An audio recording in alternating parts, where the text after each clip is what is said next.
Hello, আমি মধুমিতা। আজকে আমার ছুটির দিন, কিন্তু আমি সকাল সকাল আজকে ঘুম থেকে উঠে গেছিলাম।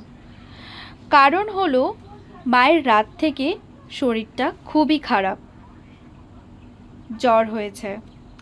অ্যাকচুয়ালি এতটা ওয়েদার চেঞ্জ হচ্ছে না, কখনো বৃষ্টি ঝড় আর আবার এত গরম।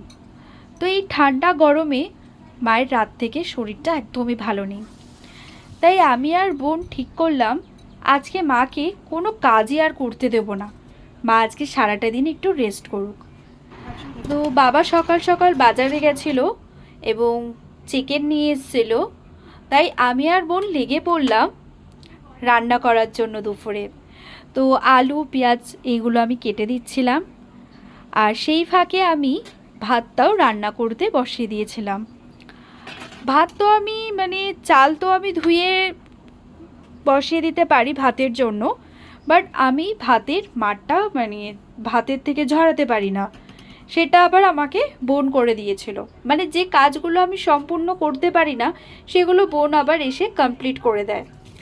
বোন থাকা কিন্তু এইদিকে অনেক ফায়দা, অনেক কাজ করিয়ে নেওয়া যায়। তারপরে আমি যেমন আলু পেঁয়াজ আদা এগুলো তো কেটে নিয়েছি, কিন্তু রসুন ছাড়াতে পারছিলাম না। সেটাও যেমন আমি ওকে দিয়ে করিয়ে নিয়েছি।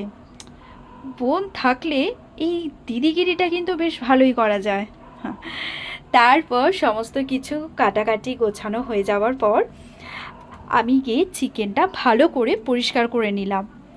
তারপর চিকেনটার সাথে টক দই মশলা এগুলো দিয়ে ভালো করে ম্যারিনেট করে কিছুক্ষণ রেখে দিলাম। আমি মায়ের মুখে বা ইউটিউবে দেখেছি একটু ম্যারিনেট করে রেখে দিলে খুব ভালো খেতে হয়। তো যাই রান্নাটা এবার করে নিই। তো ভিডিওটা আজকে এইটুকু। ভালো লাগলে লাইক কমেন্ট আর শেয়ার করে দিও। বাই।